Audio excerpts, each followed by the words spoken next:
All right. Hi, everyone. Thanks a lot for joining Google Educator Group's Asia Pacific. This is our September quarterly event. Yes, we Hi, do hello this. everyone. Hello, good evening. Hi, everyone. All right. Welcome to GEG APAC. And this is our quarterly event for September. And our theme today is What's Your Hook? Now, before we get into it, we are Google Educator Group's Asia Pacific. We're a group of passionate educators that use technology in our classes. And basically, we like to share our ideas with you. And we'll share the slides deck at the end of this session for all of you that want to see it in the comments section on YouTube. But first, let's have Pana and Sudipta introduce yourselves, please. So, hello everyone. This side from India. I'm GG, Miss Panna Gandhi from GEG Surat, India, and I'm the educator since last 30 years working in this profession, sharing my knowledge and expertization. I'm also a Google certified trainer. So, yes, like as we say, we are all engaged and. Um, every day and night we have to think about new ideas and new technologies and new things to engage our students. That is what the topic is all about. So before going ahead, I'd like my co-partner, my friend, to introduce herself. Over to you, Sudipta. Thank you so much. It's a pleasure to be here and yet again for a GEG APAC event. And thank you, Nate, for roping us in for this session. So I'm really excited to, be a part of the session because I feel when it's a collaborative thing like this, there are just so many ideas that one can bounce off one another. And there's just so much of learning that's happening. So I think all of you are as excited as we are to present. And I'm sure you'll enjoy the session because we are trying to give you ideas on how to start and begin your classes, or how we end our classes, and well, basically what's the hook. And that's exactly what we're going to be talking about today. Over to you, Nate. Thank you. All right, and I am Nate Gildard from GEG Nagoya, and I've been teaching a long time, like my colleagues here from India, but while I'm in Japan. 27 years, but I've been teaching in a one-to-one laptop environment for 23 years, so I absolutely love this stuff. So GEG Nagoya, we have events in different countries and different languages around the Asia Pacific region. What you're hearing right now is the English version of our quarterly event for September. We do these events in March, June, and September, but our big one is actually in January, where we have educators from all over the Asia Pacific region, and in some cases in different parts of the world, sharing their knowledge. And we have that coming up, the English language version, January 13th and 14th, 2024. We are sending out a call for presenters. So if you want to do exactly what we're doing right now in January, we'll give you lots of support. We'd love to hear your proposal. But we're going to jump into what we're talking about. Like you've heard Panna and Sudipta say, we're talking about what's your hook. What do you do in those first 5, 10, maybe 15 minutes of class to really pull your students in? So I'm going to stop sharing my screen. I'm going to hand it over to Panna. She'll share some ideas. Sudipta will share some ideas, and then I'll share some ideas. And then we're going to go back and do it again with how we end our classes. So I'm going to stop sharing my screen. Panna, over to you.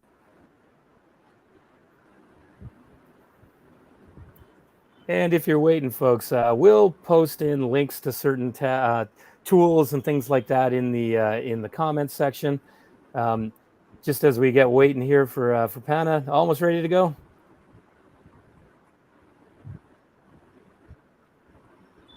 And Sudipta, I think you're going to be talking a lot about Google Arts and Culture today, right?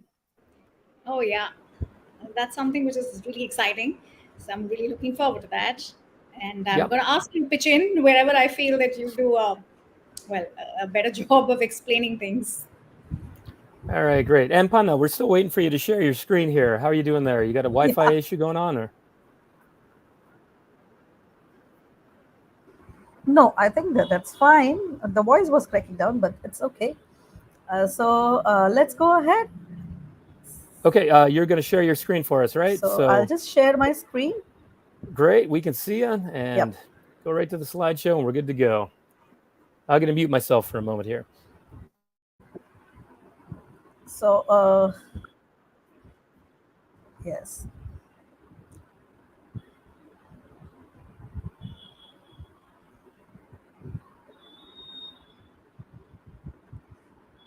Yeah. So yes. Uh, just a second, please.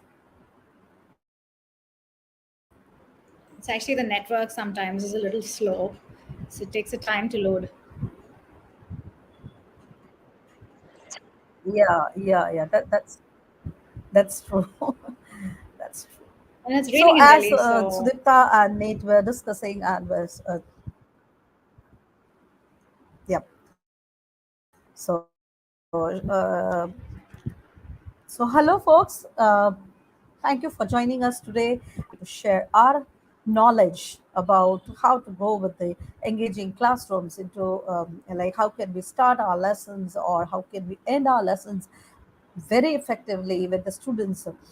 So as we are saying here, we are here to share. We are not experts, but yes, we are sharing whatever best knowledge we have. So let's go ahead, and what I will talk about is I have already given my introduction. So here is the agenda. What we are going to talk about is we are going to share some tips and tricks on engaging, and at the beginning and the ending of the lesson plans, we would be focusing on some teaching ideas for beginning and ending lessons in English language, especially. What I would be sharing is for English language class, because I am teaching English since last so many years, and my goal is to make the classroom lessons more enjoyable, interactive, effective for elementary and high school students, because I teach students of K-12. So uh, we all know as teachers that why should we start the class with an engaging activity? Because we want our students to understand the concept what we are going to teach. We want our students to participate in the activities wholeheartedly. We want to give them the voice and choice what they want to learn. We want to give them the real life experiences so that they better understand the concept what we are teaching them, and we want to encourage active participation from them to create further their knowledge, to create something from their knowledge what they have learned. So today I'll be sharing some tips. So here are some tips from my side, that when we want to begin a class, we should always start with a question or like a problem that will students get thinking. We can tell a story or share an anecdote that relates to the topic of the lesson what we are going to teach further. We can show a video or some images that spark up their curiosity, or sometimes we can play a game that creates fun in the class, and then encourage and motivate students to participate in the activity which we are going to do further. So from my side, yeah, we have learned since the pandemic, like especially in India. I don't know about others, but since the pandemic was there, we had started learning new things using technology. But before that, we also were using brainstorming activities which were without technology. So some brainstorming activities without technology, what we can do with the students are like ice breaking activity. We can play a game like spinning the wheel or something like that. We can create some wheel sort of thing on a cardboard and ask any of the student to come forward and spin that wheel with two truths and one lie, and ask them to share whatever that comes in their mind.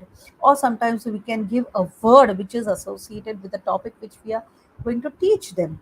So that word association activities encourage creative and active prior knowledge. So they share what they have learned based on that topic, based on that word, what they have knowledge about, and then we can carry on further teaching them or relate our concept, what we are going to teach them with that word. And so that it becomes very important for us to um, share the word which is actually associated with the lesson what we are going to teach. So this helps them generate ideas and stimulate discussions. We can also use sometimes the picture prompts. We can show an image and grab their attention and ask them to think about that, which ignites their curiosity. That what they ignites their senses that think of thinking. They start thinking critically what the picture is all about, and then share their own uh, perspective about the picture. So this is how we can ignite the conversation in the class. Sometimes that visual stimulating image asks students to describe and see encouraging and descriptive languages. So especially in language class, we focus on not only the fluency, not only the concept, but also the speaking, how well they speak. So fluency is also important, and the grammar skills are also important. But first important thing with the students, what we want is, as a language teacher, we need to think about is how they are thinking. What is the um, at that moment what they are thinking about the topic. So these are some of the activities which we can use in our classroom without technology even. There are mind mapping. We can give them a topic or a main idea, central idea on a piece of paper, and draw some branches, and then ask students to share what can they relate with that theme or with that topic or with that statement. So further, I'll show you some examples also with that. So I also have some picture here, but then I think it is not.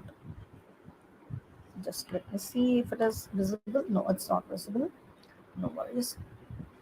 Then there is one another activity which is a free time activity which we can do. We can give them this. We give students a topic and ask them to write on that topic whatever comes in their mind, like giving them something like an example of a day. Like, okay, today is.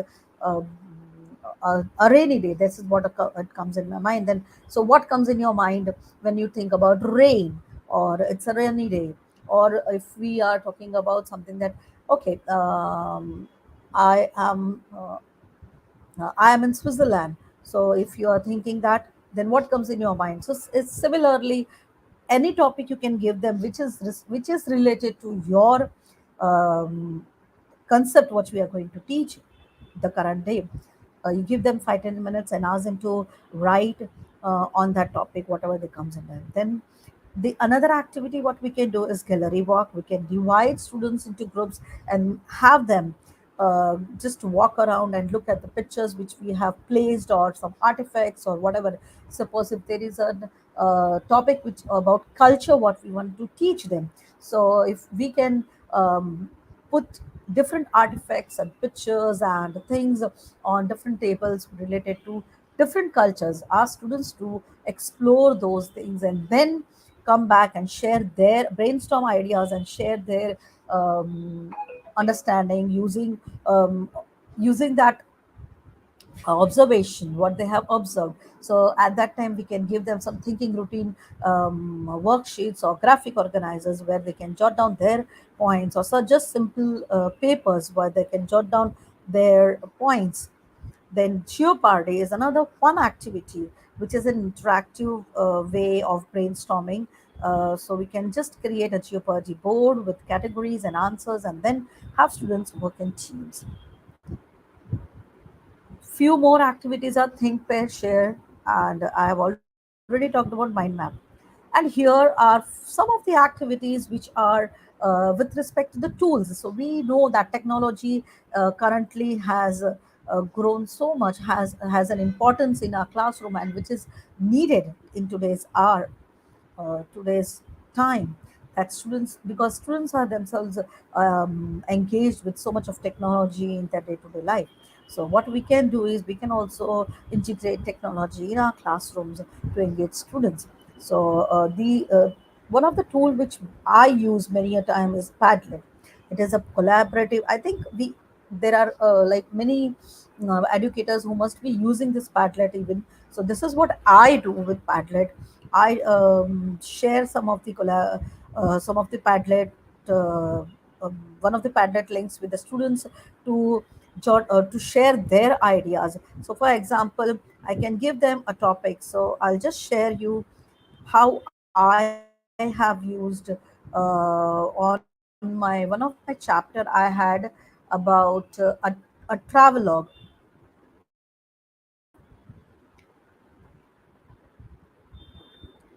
so it takes time to load. By the time it takes time to load, I'll just share what I was talking about. So what I've done is I have put a statement on that Padlet link, that traveling back in time would be better than traveling forward in time. So this is a statement which is related to one of my chapter, which is like it's on time travel in 12th grade CBSE code, and the chapter is all about where the protagonist and the three members, they he thinks that he is traveling in time. So to get students on that part of the lesson to understand what the chapter is all about, I can just put this statement and ask students to have a debate. So how they can share their things, I can just share this. Oh, I'm sorry, this is like, 1 minute. Oh, so this is an example of a Padlet link. But what we can do is, this is the wall which I have produced with these 5 columns. So for a debate, if the topic is on debate, we can share just prepare 2 columns with pros and cons Okay. and write in Okay. here. Okay. So this is how Come back to this in a moment. Is that okay, Sudipta?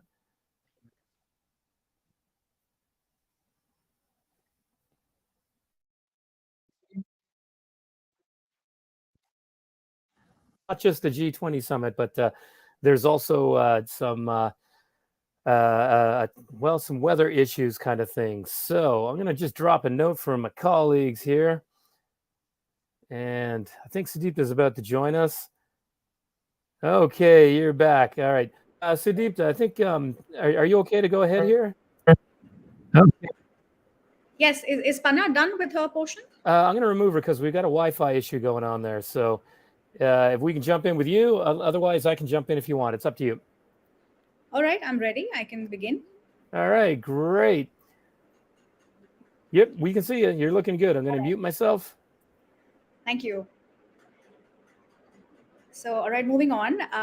Thank you so much for all the fantastic ideas that you've given us, especially how, when we are teaching them something in literature, we can definitely use that in writing skills as well.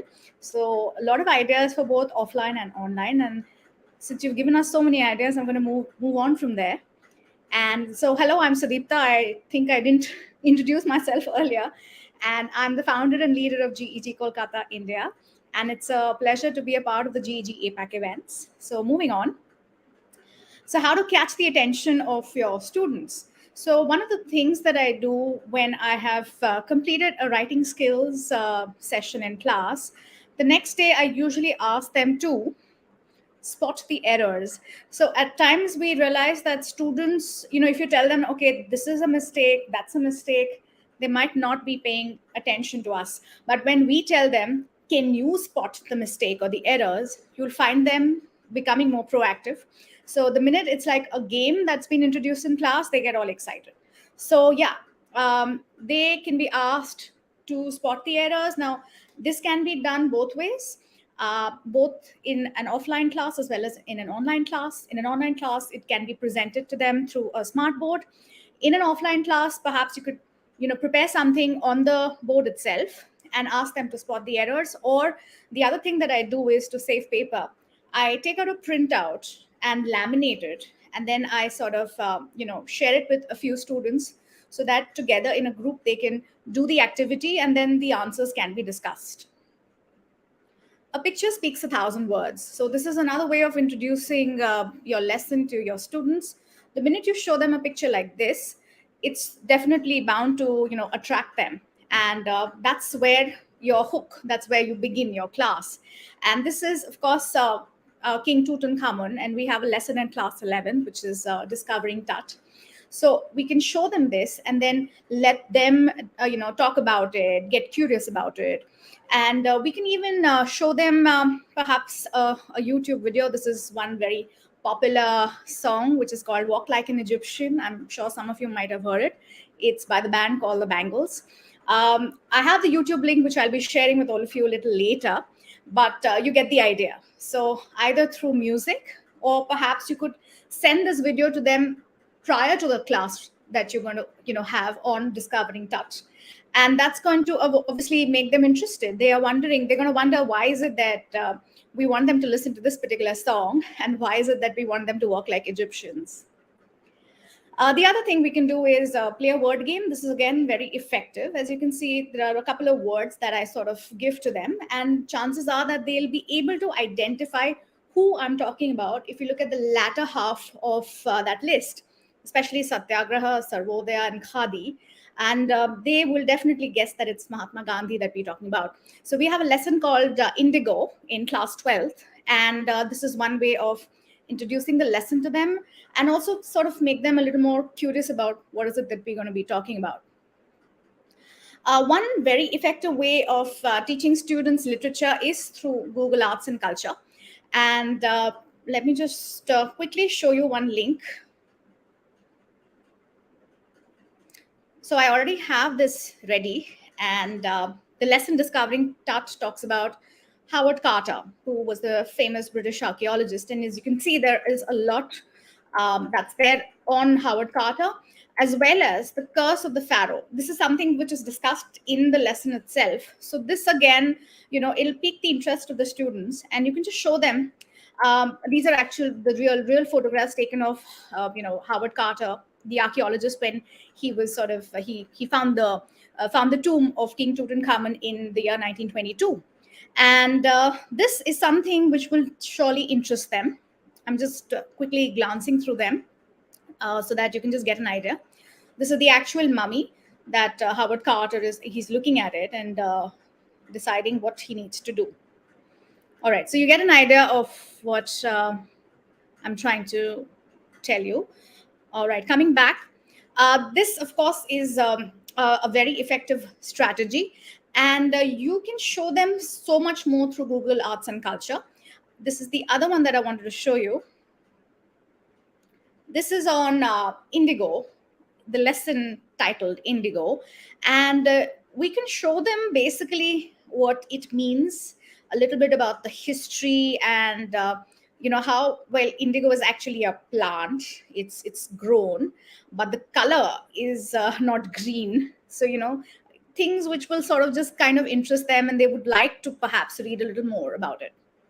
All right, moving back to the presentation. I think this is where I am going to ask Nate to jump in, because when it comes to augmented reality and 360-degree videos, I think he does a fab job in showing us all these fun things. So Nate, I'm going to stop presenting my screen, and over to you. All right, thanks, Adipta. Always a pleasure. Let me just get my screen up here, folks. And yeah, actually I'm going to go with sharing tabs, because I have a little bit of audio at one point that I do want to share. I'm just going to click on a couple of things right now. Let's go with the augmented reality. I absolutely love the AR stuff in here, and you should be able to see that. So here's an example of here's one of the first spacesuits from one of the lunar missions. I mean, kids can click and scroll around with that. I think it's totally cool. Let me know if people aren't seeing this. Right up here in the top right, we got a search button, right? So I can actually just type in AR, and then I'm going to get this at the top, right, where I can see a bunch of different examples of the AR that we can look at. So I'm a history guy. I know Takuo watching today, he's a history teacher as well, but not everybody is. So actually, I'm going to go to something different. We can look at animals, but let's go with the history and being a geek. Yeah, here's like a fossil of one of the one of the oldest compound eyes from an animal. So I'm going to zoom in here, and you can actually zoom in, and I can scroll around, and I can have a look. I can zoom out. Maybe you'll have kids kind of drawing and designing and things like that. My fingers are getting a little bit sticky here. Let me just scroll down a bit here. Yeah, getting a bit sticky here, but you get the idea with that. Let me come back here, and I'm going to show you some 360 video. There's loads of 360 video in here. In fact, if we go to the next slide, which we will share with you when this is done, let's go with Space Shuttle. Now, let's go with the Sea Dragon. People like Sea Dragons. Here's another one. Now, this one is on YouTube, so it's actually a video, right? And here the audio. Museum in London. Let's get the closed These are all captioning on there. plesiosaurs. Their sharp teeth and long necks earned them the I do like to put the subtitles in there for, language learners that might struggle a little bit. Notice what's going on here. The dragon, this, underwater dinosaurs coming off the wall eventually. I mean, look at this. Tell me a kid is not going to look at that and go, whoa, cool. And then you start asking them questions. Now, here's the kicker. It used its keen eyesight and sensitive snout to it? track down prey.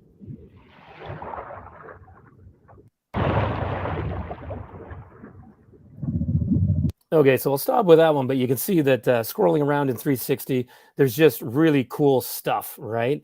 Let's go with one more. Let's just go with 360 images and videos. Let's go with the Palace of Versailles. Actually, let's go with these ones right here. These are all connected to Street View. So you can click and have a look at different museums and places around the world. Let's see. Let's go with the Taj Mahal. I kind of like, I think this is cool. We got two really cool people from India. Here's the Taj Mahal scrolling around. I mean, look at that. Tell me that is not going to spark the interest of a student. That's the 4th floor. Let's go to the 2nd floor. All right, let's go down to the 1st floor. Oh, all right. Now we, notice this is Street View, so we can actually click and move around. Give kids 5 minutes to kind of zoom in and explain what they're seeing and describing it and that kind of thing. Absolutely love it. Has that done it justice, Sudipta? Absolutely. Thank you so much. All right, wonderful. I'm going to keep going on. I'm going to go rapid fire here, folks, because we've got like roughly 18 minutes left, and we want to get back to a couple of things Panna was showing you, and then just give you a few ideas each about how you might want to end your classes. So here, so first off, my friend Mel, who's in Colombia, I think she's actually in another country now. I think she moved to Africa, but she's always putting these on a scale of whatever kind of check in. I think the beginning of a class, just to see how they're doing. Are the students kind of tired? I mean, it might be the end of the day, last class, might be the beginning of the day. A colleague of mine and I, we did this about 2 days into the school year, maybe 3 days in, because we just started. It's like, well, on a scale of Baby Yoda, and notice I've used animated GIFs on a Google slide.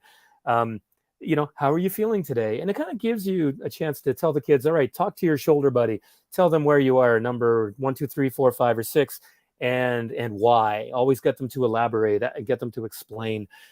So I even as a teacher share with the students, I told them, hey, everyone, I'm kind of 4 to 5. My mind is still kind of on summer vacation, but I've also been at school for, 2 weeks now getting prepared for all of you. So that's where I am. So these little check-ins like that, you can do it with Jamboard. You can do it with any kind of Google Slides or Keynote or PowerPoint, take your pick. It's a good way to start the class and kind of see how your students are feeling.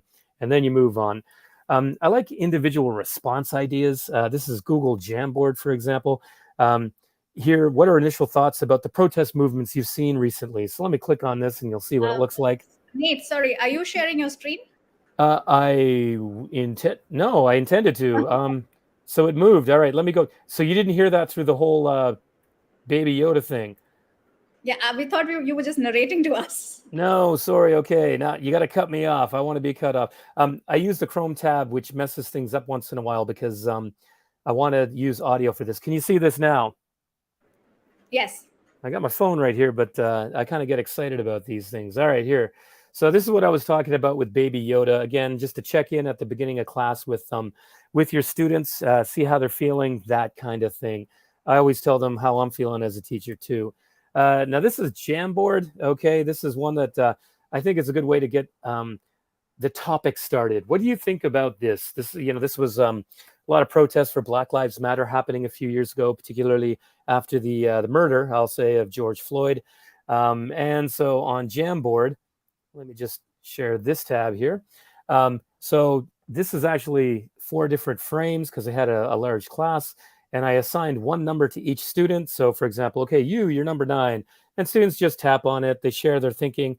And then I could just open them up and kind of anonymously share with the class, like, oh, this is a really thoughtful idea. This is a really good idea. And then you have a record of ideas that you can go back to every once in a while. All right, now let me go back to this tab. All right, so now with VR, I'm not going to get into the VR thing again. But what I'll point out is this is a choice board made with Google Drawings. You could use a Google Slide or PowerPoint or Keynote or whatever. But here's an example of where I'm starting the French Revolution with students, and I want to get them to think about what it's like for the ultra wealthy to live. And I had them in groups of, say, 3, and they each had to look at 2, and they had to observe. So if they click on these, they go to these different parts of, oh, Polly was shut down. Hold on, I got to fix that again. All right, anyway, I'll go back to the slide deck. Point being that you can use a choice board where students are using observational skills, and then they share with their group, and then the teacher, you can pull on their ideas. Let me know if we're having a good problem here. Oh, that's a slide we had to get rid of. Another one, again, sparking curiosity. This could actually be a brain break, not just an intro, but normally what I would do is take one whole image and project it. And I'd say, all right, what does it look like? What do you think it is? How do you think it was used? When do you think it was made? And then that gives them a chance to kind of explore, and it gives you a chance to get them excited and like, whoa, really, kind of thing. For example, on the left, that's actually a pair of ancient Egyptian bikini bottoms. Yes, ancient Egyptians wore bikinis. They went to the beach. That's what it tells us. They had bikinis. They actually went to the beach and kind of relaxed like we did. Of course, that would have been the extremely wealthy. And then these are Etruscan from northern Italy, about 2,400, 200 years old. False teeth over 2,000 years ago. So it shows that people were worried about their teeth, or that they needed their teeth to eat if they lost all their teeth. I mean, we learned so much, but it also sparks curiosity and interest. And it also teaches an important lesson. People 2,000 years ago in different parts of the world think very much like we do in my part of the world. Another one, again, using observational skills. You'll notice here I've got a series of questions at the top. What's happening here? Who's in the painting? Who is not in the painting? What might be discussed? How are the people depicted? So this is something I was using for the Age of Enlightenment to get people thinking about what enlightenment really was, right? Without telling them we're talking about progress in thinking. What's happening? Well, it looks like people are meeting. Maybe they're talking. Who's in the painting? Rich people is usually what I get. Who's not there? Well, it's mostly men, but there are some women in there. What might they be talking about? And the kids will talk about like the paintings in the background and this and that. And of course, then we'll talk about that. People also notice there's someone taking the lead, maybe taking notes. It looks like they might have an agenda. It could be a meeting. Who knows? Here's another one we've done with my class literally just this week. This was a fun activity to introduce the idea of big history that includes everyone, history that doesn't say industrialization happened here in Europe at this time. Industrialization happened around the world in different times and places. I am going to click on this one just to kind of share with you what it looks like. I'm not going to project the whole screen here, but so we were talking about making inferences based on and constructing knowledge by looking at images. We gave them the instructions: observe, speculate, explain your reasoning, and then record your ideas. We had a worksheet, but we did these first. What do you see? What might people do here? Where might it be in the world? What do you see? What might people do? Where might it be in the world? You get the idea. And we start to, zoom out a little bit. Very few of our students realize this is actually Easter Island, but known indigenously as Rapa Nui. And then where is it? Here's your last hint. And yes, it's Easter Island. That took about maybe 7 minutes, and we got their curiosity going. And then we kept it going after we accessed the worksheet. But we asked them, hey, did you know? We gave them a little bit more information, like the name Easter Island actually isn't what the indigenous people called it. There's a problem with that, right? That's an English word from a Dutch word, but really the local people had no concept of Easter. So let's be inclusive. Again, big history. So we did a number of those just to build their brain and their sense of empathy. All right, let me come back to this tab again. I'm not going to go through all of these, but just a few other quick ones. These are Google Slides. When they walk into my classroom, if it's a new activity every 2 or 3 days, I'll have something projected on the board. I'll say, all right, while I'm taking attendance, think about that question and talk to the people beside you. And then we talk about it as a group. Takes no more than 4 or 5 minutes, but it's always connected to what we're talking about, and it always makes them think. This one on the left, by the way, was a lead into political socialization, how parents and the media and our friends influence our political ideas. on the left, how language impacts our perception of history. So obviously they were relevant. Sometimes I do that with a video. Might have 2 or 3 questions for them to think about. Let's see, there's a great tool called Answer Garden. Students type in their thoughts and then just, up to 20 or 40 characters. Let me show you what that looks like, actually. Oh, I guess I didn't link it, but that's fine. Check out Answer Garden, very easy to use, good for brainstorming. Mentimeter, another great one for brainstorming. I think I've got one linked here. Maybe it's linked just to Mentimeter. Yeah, okay, I didn't put that in. But another good way for brainstorming. This is kind of what it looks like if you use the spider graph. You can get their ideas when they answer questions. Poll Everywhere is another one where you can do polls, and then you can talk about, why did you do this? Why did you say this is more important than that? It's all anonymous, so it gets the class thinking, but then nobody feels like they're, I got to share this tab. I kind of went out. Again, this is Poll Everywhere. This is Mentimeter. It gets class thinking anonymously. And let's see, Kialo EDU, I'm not going to go into. It's a debate thing you can check out on your own. I use paper and gallery walks. Panda kind of mentioned those earlier. I try to get students thinking about how they think and how they learn, what stresses them out. I do gallery walks with that. It's not always about technology, right? Let me jump down. This is for review. It's a simple Google slide. I've got the images and then number 1, 2, 3, 4. Oh, and that one should say 5, actually. Whoops. Anyway, the students can choose 2 of them, and then they talk to their shoulder buddy. What did each one of these, what do you remember about what we did in the last class, kind of thing? Simple Google slide with images they've already seen. And then that's a review to get into what we're doing. Instead of just asking questions for review, put up an image and let them talk about it. ThingLink is a really cool one. Let's see, let me go with Mitsumine Shrine. I'm going to share this tab. This is a 360-degree tool where it's got pop-ups and things like this. This is actually one I took with my own camera. They can pop up and look at videos if they want. Or they. Nate, you've stopped sharing your screen? You know what I realize now? When I go out to certain places, it's cutting me off because I clicked share screen.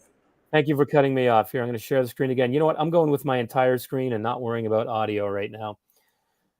Okay, so I'm going to close a couple of other things here. Yeah, good to go. So here's Mitsumine. This is ThingLink, and they have their own 360 images of cities around the world and biospheres and things like that. Yes, let's accept your cookies. And you can create your own buttons and things like that. It sparks interest. They've got ones made for you, but you can make your own. It is free. Yay. All right, now let me come back here. Can you still see my screen? Yes, it's visible. Wonderful. Good. I'm not going to get into formative, but that's another polling thing. I'm going to turn it over to Panna for a few minutes. We missed a couple of her things. Panna, did you want me to share my screen or do you want to go with yours? Because you had some Wi-Fi problems there earlier.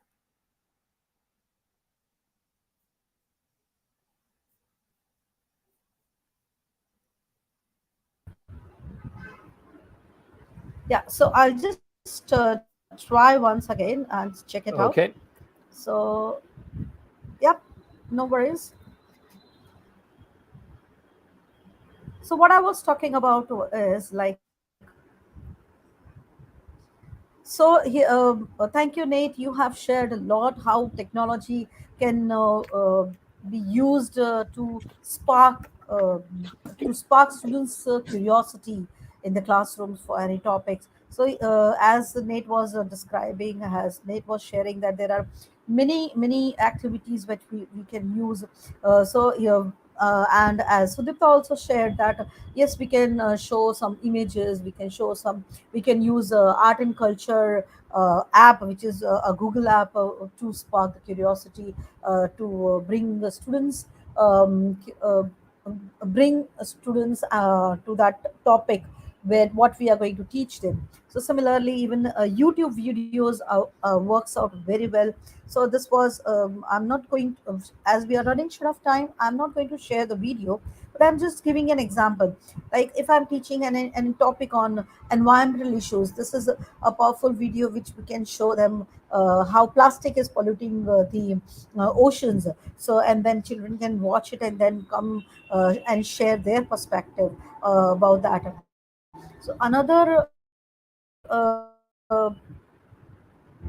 I'll just go back. Yeah. Then we also have Stormboard. So this is one of the the thing from Stormboard. But Stormboard is also an online app where we can what we can do is we can just give them any layouts. There are a lot of resources available on that, and we can work with them on that. So this is one example. I have just a second. Yeah, it's loading. Yeah.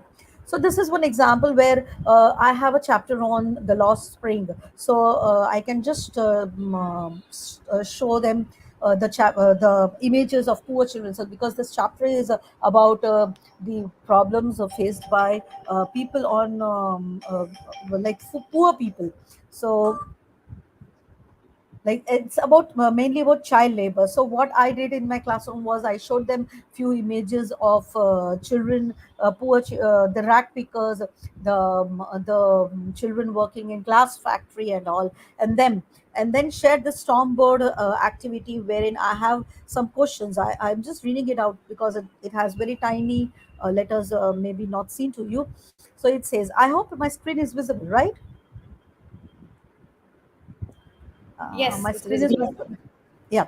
So so after showing them the images of poor children, the children working on street, what we can do is we can just ask them this, drop down these questions, like what is the problem that need to be catered here, when was the problem first observed, what do you think, what comes, why is this problem created, why you can see children on the street working in this poor condition. Or we can just pose them the various questions like, do you see children, have you seen any of the child working, a small child working at the street on a tea stall, or something like that. And what children can do is pick up mm, any of the post-its from here, pick up the color from here. If they I want to choose as some those pink, so what I can do is I can just use click here and use this color, and then see here I can write that like these are poor children, and or I can just that I have already posted, fine. Or I can just write as like um,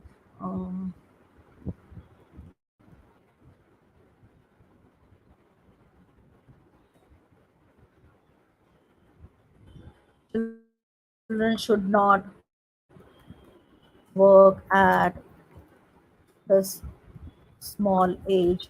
Suppose somebody wants to write like this, and then they can just post it here. So then, and you can close here.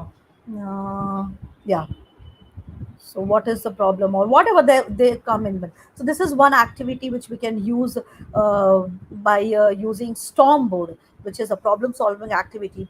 Then we can also use Travelog, where sorry, Canva app, where we can use different templates. So it has a number of resources for education also. So this is one activity which I had used in my classroom to show them. So there was a chapter on the journey to the end of the earth, which is a travelogue, which is a sort of travelogue. So I wanted to focus on how a travelogue is written rather than what is the chapter talking about. So my main focus was on writing style. So this is what the template I had used them, where first I had asked them to observe the prior day before coming to the class. I had asked them to observe this video, which is um, um, on iceberg, on glaciers, how it's, what is the problem. And I'll just a minute, I think it's clicking. Yeah, I'll just show you. So you can just get the idea. So this was the video which I had showed them, which talks about what is happening at the glacier, and how they did this journey, and the people here are on an expedition. And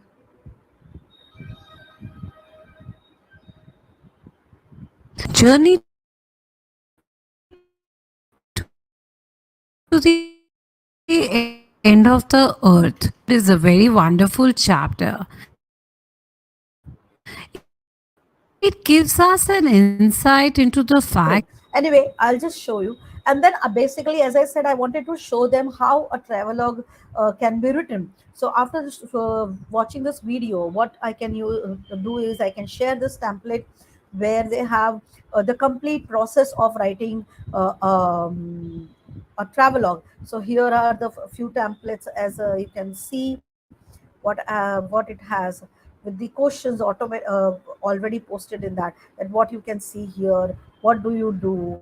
How you go around? What should be the first topic as a narrative? What should you write in your travelogue and all? So this is just an example where we can use Canva, can work with Canva. Then another activity is Jamboard. What this is Nate already has shared. So further going, I think now, as we are focusing on engaging the classroom to start a classroom, engaging students to start a classroom, we should also focus on how we can end the classroom. I think, Sudipta, can you share? Sure, So I'll over just do to that. you. I think we can share. Sudipta can share now how can why it is necessary to end the classroom, and then I'll share it further. Yeah, thank you. Sure. Thank you so much. Thank you for those ideas. So, quickly to wrap it up. So, once we're done with the lesson, I feel a little bit of collaborative activity really helps, because we want the children to acquire these 21st century skills, which includes collaboration and critical thinking and basically working together as a team. So, this is something that I usually like to give to the students. I ask them to prepare a question bank. The advantage of this is that it can be done both offline and online. In an offline class, you can just give them a topic, and you can divide them in groups. Like we are heading towards the half yearly exams. So, whatever has been covered as far as the syllabus is concerned, we can give them one specific topic, and then in a group they kind of divide themselves and create question banks. Similarly, this can be done as an online activity as well, where with the help of Google Slides or through the help of Google Docs, you just give them the instructions and tell them that as a group, what is it that you're supposed to do? Create questions which are similar to the sample question paper that's been given to them, and have a variety of questions, which could be a short question as well as a long question. So then I feel it's a very good way of revising what has been done in the class, and you also get an idea as to how much the children have understood in the classroom, whatever you have explained to them, if they've understood that or not. This is another activity that can be done, where you kind of divide them in groups and ask them to prepare a digital collage perhaps, and then each group would then present that collage in class and perhaps speak on it. So like we do have a lot of activities which require students to work on their communication skills, and we do know that in a large classroom there will be some who are going to be very good speakers, but we want to actually encourage the ones who are a little hesitant to speak in public and help them enhance those skills. So when you put them together in a group, if someone's not confident about the writing part, then some other child helps him or her. And when it comes to the speaking portion, how children together help, and through this collaborative activity you can actually help them work towards their speaking skills. This is one of the collage that they decided to just sort of make it together. This was an online activity which I had given them, and each group member had to contribute like a couple of pictures which sort of elaborate on the theme. One of the themes of class 11th literature lessons, the We're Not Afraid to Die, and then they had to speak on that. Over to you, Nate. Thank you. All right, groovy. Let me slide down here, and then we'll get to Pana in a moment. Let me just share my screen. And we're going to start wrapping things up, folks. So we're going to go, rather quick on these. But again, That's kind of how I roll. Whole bunch of ideas in one go. All right, let me just, and again, we're talking about wrapping up the class. One thing that I think is really, really important is for an activity, if you've spent like about 15 minutes or at least even a whole class on some kind of activity, for example, this understanding the middle years program, key concepts and related concepts for individuals and societies, the IB social studies. At the end of a big activity or something that takes 20 or 30 minutes, then I like to put up a slide that says, how was that activity? And I get the students to talk to each other. How was the timing? How was the pace? Were the instructions easy or difficult to understand? Do you feel like you understand the topic or the concepts better than you did 30 minutes ago? Ask them. And then honestly, I'll write down if somebody says something and I'm like, oh, okay, that's an important point. I'm going to change this for my next class or my next year, next time I do this. No, too, I actually have these, little inspirational quotes in there because, students sometimes zone away, but they zone out, but they might see those. Another thing I like to do is Flippity.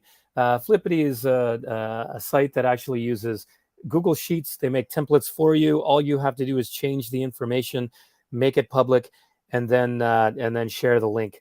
So for an example, let me just share this tab with you. Now let me just double check and make sure I'm still sharing my screen here because it seems this is not going to be shared with you. Maybe it will. All right, so you tap on it. They get a prompt. Let's see, the ability to get people to behave in a certain way, ability to rule. I don't know, let's just say, press. Oh, it didn't work. It didn't work. When my key clicks and this turns green, then I get the right answer. But we don't have time to go through these, but I am going to show you this one too. Hopefully you can see this. Again, this is made with a Google Sheet. I put them into 4 teams and we just do a fun Jeopardy game. So team 1, they might say, give us debating in the UN 100. Here's the I guess the answer. Then they have to give this is the definition. They have to give the term. If they get it correct, then I click, boom, you got 100 points. Tap in here again. Then the next group goes or whatever. What is the delegate raise when voting? Okay, the country placard. Good, you got that right. Whoops, I didn't add that. I just click on it again. There I go. Go to the next one. Oh, you didn't get it wrong. Okay, sorry, team 3. You're minus 300 points. That's a fun one as well. Flippity, they have a whole bunch. Quizlet Live, let me quickly show you what this looks like. Here you can see they have a leaderboard. This one, just 7 seconds. The students are working together. They have something different on their screens, and they have to decide together what the next or what the correct answer is. It's a good little review activity. That's called Quizlet Live. I think sketchnoting is good too. All right, get out in 5 minutes. I want you to sketch what you've learned today, maybe 10 minutes. And then they can use that as, instead of taking notes, they can actually sketch out, their learning. Something else I like is speed dating. I got a better video outside, but I can't find it. But basically, it's speed history. But, you can see that they're talking with a partner, but one line stays in place, and then the other line moves. And then over 5 times, if you keep explaining your thinking about or your review of what you learned, you hear other people think of different things, and it's a collective construction of knowledge. And I think that's it on that. Let me just jump ahead here. Flip, I think people have used, so I'm just going to quickly go to Flip. This is an old one I've used, but I used it just this week with students. Here's my video saying, hey, this is the issue. What do you think? Note, it's only 39 seconds long. And then I get my students to give their own responses. It's a video response. I'm sure most people here have seen Flip, but I'll put the link in the comments, or maybe Pana or Sudipta will do that. So I'm going to turn it over to Pana to give her a few ideas. We'll keep going for a few more minutes, folks, and then we're going to wrap things up. And over to you, Pana. Hello. Yeah. Am I audible? Am I audible? Yeah, we can hear you. Yep. So thank you, Nate, for giving a lot of ideas. I know there is some issue from my side on the network. So anyway, so as Sudipta and Nate were sharing that ending a class, is very important. So what I do with my students is sort of like exit ticket. I give them. I have prepared some strips, which is, I'm sorry I couldn't bring it to show you. Which is related to grammar, like there are sentences written, so on some strips some words are written, and then students have to guess they while going out of the class. They have to just pick up one strip and select what they have, what is written on that strip, and with respect to that or with related to that topic which is written on that strip, they have to speak about. Or what we can do is I share sometimes just a blank paper to them and ask them to share three things what they have learned today in their today's class. So here are some of the prompts what we can use as an exit ticket for the students, like write down three things what you have learned today. Or if you had explained to today's lesson to a friend, what would you tell him or her? How would you explain what was the best thing what you liked that you have you will be sharing to them? What question do you have about what you have learned today? What part of the lesson did you find most difficult? Or what do you like me to go again and next explain again the next day? Or what you want me to focus on some topic the next day? Or you can also have a sort of quiz using Quizlet. There are quiz questions, a rapid fire round where which goes faster, just yes or no, or multiple choice questions which has, and then just students answer them. Or you can also ask them to share the main points that were covered in the topic. Then another thing is, did the group activity contribute? If you have done any group activity during that session to explain that lesson, so we can ask them, did the group activity contributed to your understanding of the topic and why? So whether each member of that group were working well, or based on that things, we can ask them there was a problem or not. Or we can just pose after teaching a lesson on that particular day, we can ask them that okay, or did you find any problem in today's lesson? What would you do, the first step to solve this problem? What would you do in place of that person, that protagonist? If you are there, what you would do? Then I also use extensively, like some of the time what we give is what is helpful, why or why not is what do you think today's lesson was helpful to you? What do you think if I have taught some grammar topic where you can utilize this in your real life? So this is how we can just end the lesson with the exit tickets. So Jamboard works well, Canva works well. I know we are running short of time, so I'm not going to show you this, and I have also network issue, but this is a sample where students have posted their on a Jamboard. They have shared their learnings of a particular lesson on that day. So this is how we do that. Over to you, Sudipta. Thank you so much. I think we've shared and discussed a lot of ideas. So, Nate, I think we can wrap it up now. Yeah, all right. Let me just share my screen just to show you a couple of other things that are happening in the world of Google educator groups around Asia Pacific. All right, so I'm just going to pop this up. So, yeah, all right. So, everyone, thanks for joining us, but it doesn't end there. In January, we've got our main event that we do once per year now. We used to do it twice. The English language version is going to be on January 13th to 14th, but in other languages such as Hindi or Gujarati or Bahasa Malaysia, Bahasa Indonesian, Korean, Japanese, Tagalog, Filipino. Join us. We're going to have presenters in different languages from all over the Asia Pacific region. It is a big one that we do, and we absolutely love doing it. Our theme this year is called Creating Remarkable Learning. So it's not really just about creativity. It's not really just about engaging students. It's about how do we make our classrooms special, really, right? So keep an eye out. Search for GEG APAC or GEG Asia Pacific, and we'll get stuff on the website. You'll see this image. The English language group, we've got a call for presenters coming out. Yes, we want you to do what we're doing right now, and we'll give you some help and show you how to do it. Find us on the hashtag with Twitter, X, whatever we're going to call it, GEG APAC.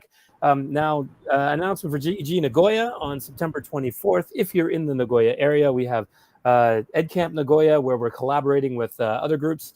No Borders International School is now on board, but we also have JALT Nagoya, and English Teachers of Japan Aichi branch chapter. It's going to be good. We got about 50 people signed up already. It's going to be a big event, so we're looking forward to it. This was, oh, actually, we've got the wrong deck here because tomorrow night, GEG Nagoya also has an event. We're going to be online in Japanese for our Moonlight session, so please chime in to YouTube tomorrow night for that. But I'm going to stop sharing my screen. Thanks a lot for joining us, everyone. Sudipta Panna will give you the last word, but let's keep it short because people got to go home. Right. So thank you so much for inviting us. And I must thank the audience who joined in, and they've been encouraging us with all those great comments. So thank you, everyone. And Cool. over to you, Panna. Yeah, thank you very much, Nate, for allowing us, giving an opportunity to share our knowledge with the people around in GG Asia Pacific. So thank you once again, sir. Thank you, Sudipta, and thank you, Nate. Bye, everyone. All right, thanks very much. Thanks, everyone. Take care. Takuo, check your Facebook. I'm going to be in touch. Bye, everyone. We'll hope to see you in January. Yeah.